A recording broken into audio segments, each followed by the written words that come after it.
Hello students of class 11 EP subject.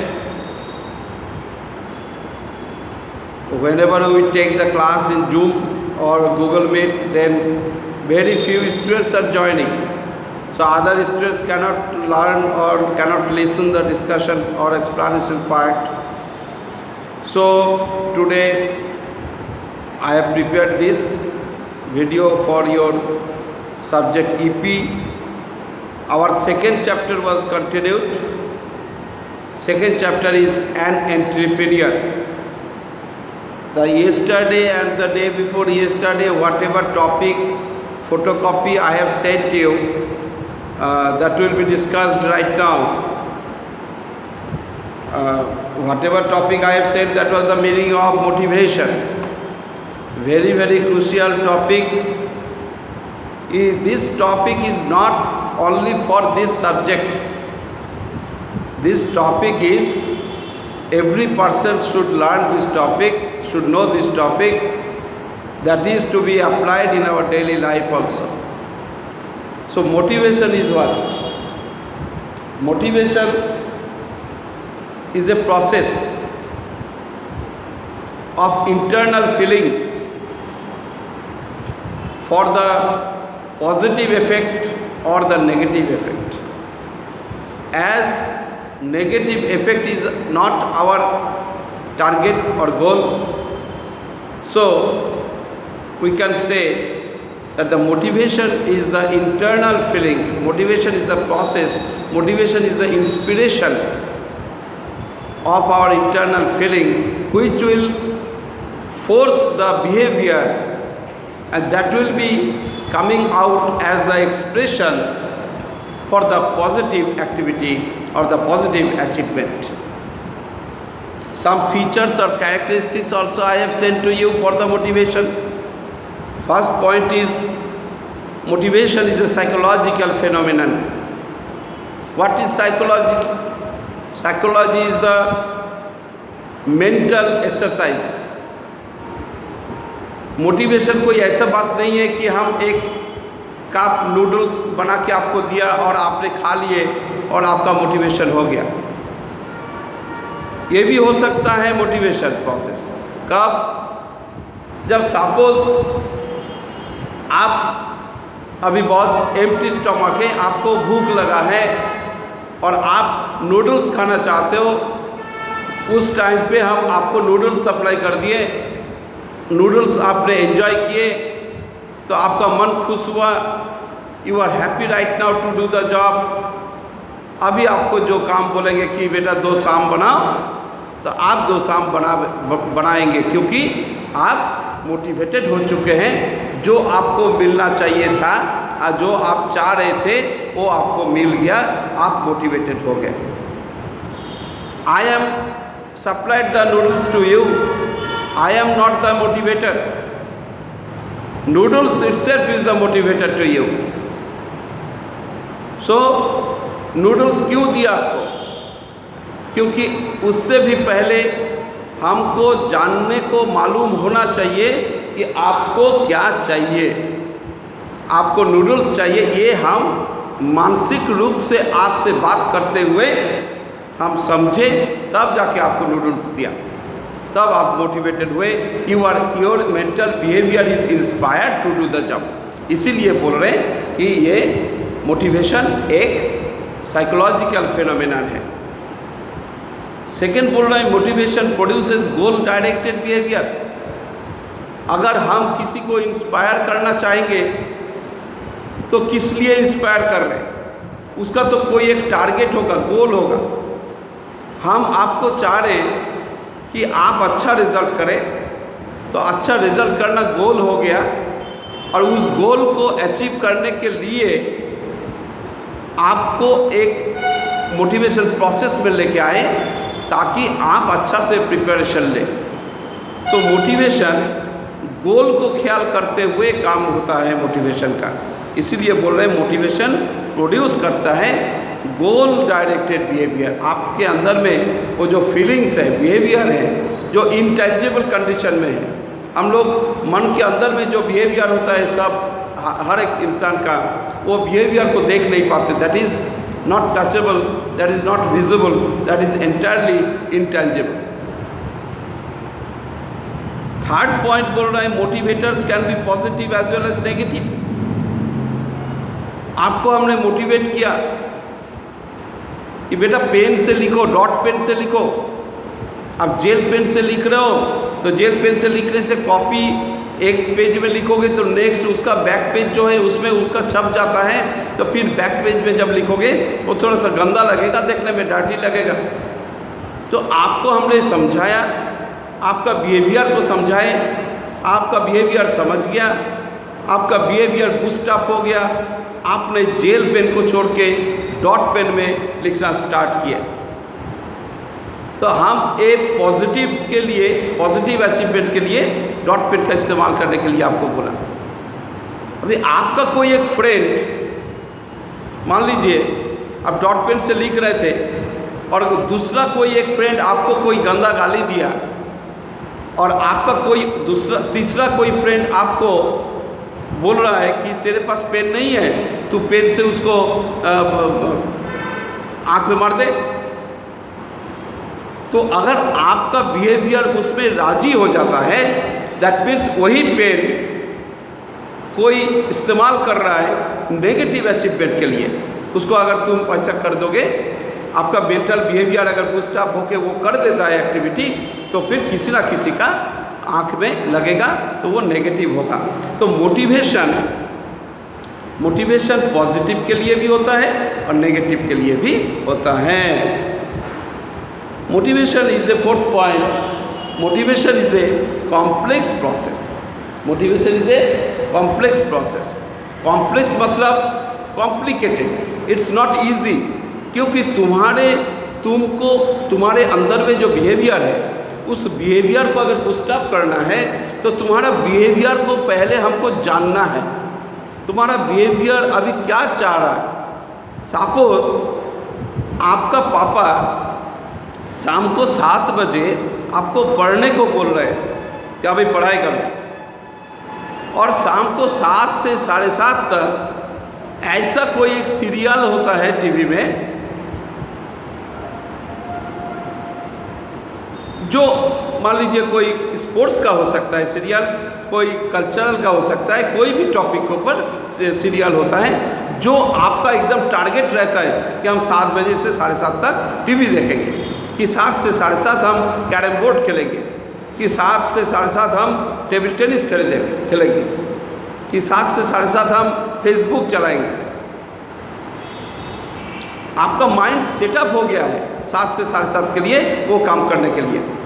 तो आपका पापा अगर 7 बजे आपको बोलेगा कि पढ़ाई करो, तो फिर आप डर के मारे किताब लेके हो सकता है बैठ जाओगे, लेकिन आपका पढ़ाई का काम ठीक से नहीं होगा, क्योंकि your behaviour is not ready at that time for study. So पापा को आपका मन का बात को समझना चाहिए। पापा समझ के पापा भी ऐसे सोचते हैं कि कल तो एग्ज़ाम है, आज के लिए अगर तू छोड़ देगा टीवी देखना 7 से 7:30 तो तेरे लिए अच्छा होगा। कल तुम 7 से 7:30 देखना, फिर 7:30 से 8 बजे तक भी कोई और सीरियल एक तो देख लेना या फेसबुक देख लेना। आज बेटा पढ़ ले, कल एग्ज़ाम है तेरा। तो इस तरीके का बात करते हुए अगर आपका मेंटल बिहेवियर को रेडी कर देता है स्टडी के लिए, तभी जाके वो स्टडी होगा। इसका मतलब है मोटिवेशन करने से पहले, इंस्पिरेशन देने से पहले, मेंटल बिहेवियर को चेंज करने से पहले बहुत कुछ समझना पड़ता है जो मोटिवेट दिलाना चाहता है उनको। इसीलिए ये बहुत कॉम्प्लिकेटेड प्रोसेस है, ये कॉम्प्लेक्स प्रोसेस है। It is not easy as the motivation is entirely intangible. Number 5 बोल रहा है motivation is a dynamic and continuous process. Motivation क्या है? डायनामिक प्रोसेस है और कंटिन्यूअस प्रोसेस है। अभी आपको मोटिवेट किया कोई एक काम के लिए, फिर मान लीजिए आधा घंटे के बाद चेंज हो गया, सिचुएशन चेंज हुआ, तो जिस काम के लिए आपको मोटिवेट किए थे वो छोड़ के जो सिचुएशन चेंज हुआ, नया सिचुएशन आया, उसके लिए आपको मोटिवेट करना पड़ रहा है। दैट मीन्स मोटिवेशन छोड़ के नहीं जा पा रहे हम लोग। Motivation must be continued, it's a continuous process and it is the dynamic also. अगर आपको 1 मार्क का क्वेश्चन दे, MCQ क्वेश्चन, कि motivation is dash, number A dynamic process, number B continuous process, number C dynamic and continuous process, number D none of these, तो कौन सा करना है? डायनामिक एंड कंटिन्यूअस प्रोसेस में आपको राइट होगा आंसर। तो जो ये चीज़ नहीं पढ़ेगा वो MCQ क्वेश्चन भी नहीं कर पाएगा। इसीलिए MCQ क्वेश्चन के लिए डिटेल पढ़ने का ज़रूरत है। तो ये गया आपका फीचर्स ऑफ मोटिवेशन। अब आएगा ये मोटिवेशन के बारे में एक बहुत अहम इंसान एक थे जिन्होंने नीड हायरार्की थ्योरी बनाई। उनका नाम था Maslow. Maslow's need hierarchy theory बोलते हैं इसको। हायरार्की मतलब है लेवल्स, एक के बाद एक जो आता है, जैसे कि क्लास 2 के बाद 3, 3 के बाद 4, 4 के बाद 5, ये लेवल होता है। उसी तरह नीड का भी लेवल्स होता है, उसको बोलते हैं नीड हायरार्की थ्योरी।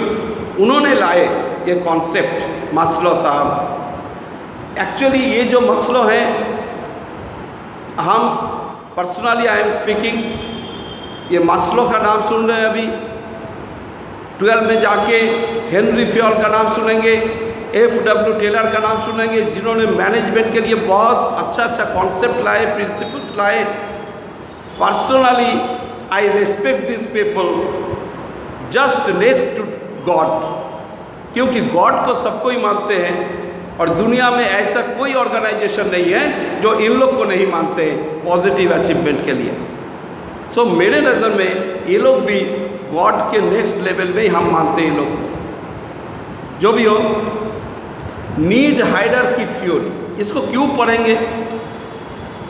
आपको बोला ना कि आपका मन अभी भूखा है, खाना नहीं खाए, आप सुबह से दोपहर 3 बज गया है, आपको पढ़ाई के लिए बोल रहे हैं, आप पढ़ नहीं पाओगे क्योंकि आपका माइंड रेडी नहीं है, क्योंकि आपको अभी खाना चाहिए, भूख लगा है।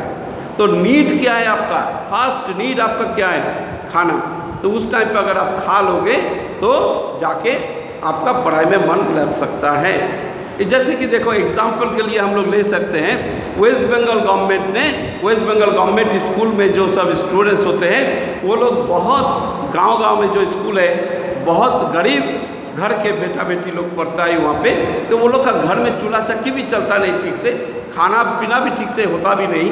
सुबह सुबह स्कूल आ जाएगा तो भूखा पेट रहेगा तो वो पढ़ेगा क्या? इसीलिए मिड डे मील का व्यवस्था किया गवर्नमेंट कि तुम खाओ, तुमको खिलाएंगे, तुम खाओगे, तुम्हारा पेट में खाना रहेगा, तब जाके तुम पढ़ सकते हो। इसीलिए मिड डे मील का व्यवस्था किया गया है, ये नीड हायरार्की को सोचते हुए। तो नीड हायरार्की थ्योरी में मास्लो साहब क्या क्या नीड का बात बोला है? हर एक इंसान का सबसे पहले जो फास्ट नीड ज़रूरत आता फील होता है वो होता है फिजियोलॉजिकल नीड। फिजियोलॉजिकल नीड मतलब रोटी, कपड़ा और मकान का need, fooding, clothing and sheltering. ये 3 चीज़ बहुत ही सख्त ज़रूरत है और इसका नीड को बोला जा रहा है फिजियोलॉजिकल नीड। साइकोलॉजिकल नीड नहीं, फिजियोलॉजिकल नीड, इसको स्पेलिंग देख लेना। तो सबसे पहले ये नीड का ज़रूरत होता है। जब ये नीड पूरा होता है तब इंसान के अंदर दूसरा एक नीड फॉर्म करता है, सेकेंड लेवल आता है, वो होता है सेफ्टी एंड सिक्योरिटी नीड। एक इंसान है जिसके पास एक पैसा नहीं है, कहीं रोजगार करने का कोई ठिकाना नहीं है, कोई रास्ता नहीं है उसका, वो आज 20-25 दिन से खाना भी नहीं खाए, कहीं काम नहीं मिला उसको। वो कूली का काम भी नहीं कर पा रहे, उसमें नहीं मिल रहा है, पैसेंजर नहीं है, क्या करेगा वो? आज 20 दिन से कुछ खाया नहीं हो, तो ना रहने का घर है, ना तन ढकने का कपड़ा है, छोटा सा कपड़ा लेके अपना जो शर्म को है उसको ढक के रखा है। ऐसा इंसान के लिए कौन सा नीड है? उनको अगर पूछेंगे, ए भाई तू वोट में खड़ा हो जाएगा, वो खून कर देगा, क्योंकि उसका फिजियोलॉजिकल नीड पूरा नहीं हुआ। उसको हम बुला के बोले कि आपको हम खाना देंगे, पैसा देंगे, आपको हर रोज 200 रुपया करके देंगे, आप काम करोगे? तो हाँ करेंगे काम, क्योंकि 200 रुपया मिलेगा तो खाना, तन ढकना, उसका जो रोटी कपड़ा का जो व्यवस्था है हो जाएगा। और राजी हो गया। हम उससे पूछा कि तुम तो पूछा नहीं कि क्या काम करना है। तब वो फिजियोलॉजिकल नीड इतना चाहिए उसको कि वो बोल देगा कि काम जो भी हो हम कर देगा, हमको पैसा चाहिए।